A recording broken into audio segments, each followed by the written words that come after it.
അന്ന് നാട്ടിലെ ഏതൊരു ഉത്സവകാലമാണ്. അതുവഴി വന്ന പോലീസ് ഏമാന്മാർക്ക് രാത്രി വൈകി റോഡിൽ നിൽക്കുന്ന കുട്ടികളെ കണ്ടപ്പോൾ ഒരു പതിവ് ചൊറിച്ചിൽ, വിരട്ടൽ, ചോദ്യം ചെയ്യൽ, വായിൽ തോന്നി വൃത്തികേട് പറയൽ. ആ പ്രശ്നം ആരോ പറഞ്ഞു കേട്ട് വന്നതാണ്. പ്രാദേശിക രാഷ്ട്രീയക്കാരൻ, യൂത്ത് കോൺഗ്രസ് നേതാവ് പോക്കറ്റിലെ കാശ് നോക്കാതെ, രാത്രിയെന്നോ പകലെന്നോ നോക്കാതെ നാട്ടുകാരുടെ ആവശ്യത്തിന് എപ്പോഴും ഇറങ്ങി നിൽക്കുന്ന ഒരുത്തനാണ് പാമ്പുടിച്ചവൻ, ക്ഷേത്രത്തിലെ പൂജാരി. ആ ബീക്കൺ വെച്ച വണ്ടിയിൽ നമ്മുടെ നികുതിപ്പണത്തിൽ നിന്ന് ശമ്പളം വാങ്ങുന്ന ക്രമസമാധാന പാലകരാണ് എന്ന തെറ്റിദ്ധാരണയിൽ കാലം കൂട്ടമാണെന്ന് അറിയാതെ ചോദിച്ചു പോയതാണ്. സാറന്മാരെ, ഈ കുട്ടികളോട് എന്തിനാണ് ഈ പുളിച്ച തെറികൾ, പന്നവർത്താനങ്ങൾ? പ്രധാനമന്ത്രിയെ, മുഖ്യമന്ത്രിയെ ചോദ്യം ചെയ്യുന്ന ഒരു നാട്ടിൽ ആ സാധാരണക്കാരന്റെ ചോദ്യം കൊമ്പുവച്ച ഏമാന്മാർക്ക് പിടിച്ചില്ല. കുരുപൊട്ടി ഈഗോയിൽ വലിച്ചുവാരി വണ്ടിയിലിട്ട് ഇടി തുടങ്ങിയതാണ്.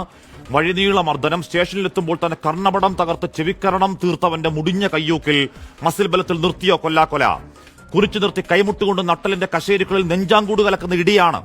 ആയുഷ്കാല മർമ്മങ്ങളിൽ വേദനയും ചോര തുപ്പിക്കുന്ന മർദ്ദനമാണ്. ആ കാടിറങ്ങുന്ന കാട്ടുപോത്തിനോടോ തേറ്റപ്പന്നിക്കൂട്ടത്തോടോ പോലും ചേർത്തു വെക്കാവതാണോ ഈ ഗൂണ്ടകളുടെ മര്യാദകെട്ട തെമ്മാടിപ്പണി? ഏതെങ്കിലും ഒരുത്തന്റെ പ്രകോപനമാക്കിയല്ല. ആ മുറിയിൽ വരുന്നവനും പോകുന്നവനും ഒക്കെ അങ്ങ് ഒരു ശരീരത്തിൽ വളഞ്ഞിട്ട് കൈവക്കലാണ് നരമേധം. എന്നിട്ട് പറയും ഒന്നാം നമ്പർ പോലീസ്, ജനമൈത്രി, എന്നാമൈത്രി. അഹങ്കാരമാണ് അവന്റെ പ്രതിപക്ഷക്കാരൻ, സാധാരണക്കാരൻ, ഒരു പൂജാരി. വീട്ടിൽ കയറി തിരിച്ചടിക്കുന്ന ഉറപ്പിലാണ്, ഒടുക്കത്തെ കോൺഫിഡൻസ് ആണ്.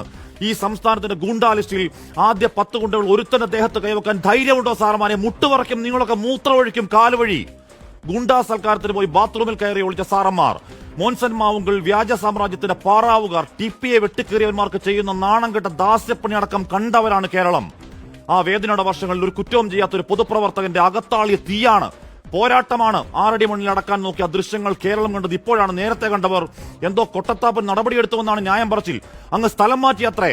മയിൽപ്പീല് കൊണ്ട് മണ്ടക്കടിച്ചു എന്നുകൂടി പറയണം പോലീസെ. ചേർത്ത് പിടിക്കാനുണ്ടല്ലോ ഒറ്റപ്പെട്ട 1000 സംഭവങ്ങളുടെ സർക്കാർ, നിരന്തരം പരാജയപ്പെട്ട സിസ്റ്റങ്ങളിൽ രക്ഷാപ്രവർത്തന വക്താക്കൾ.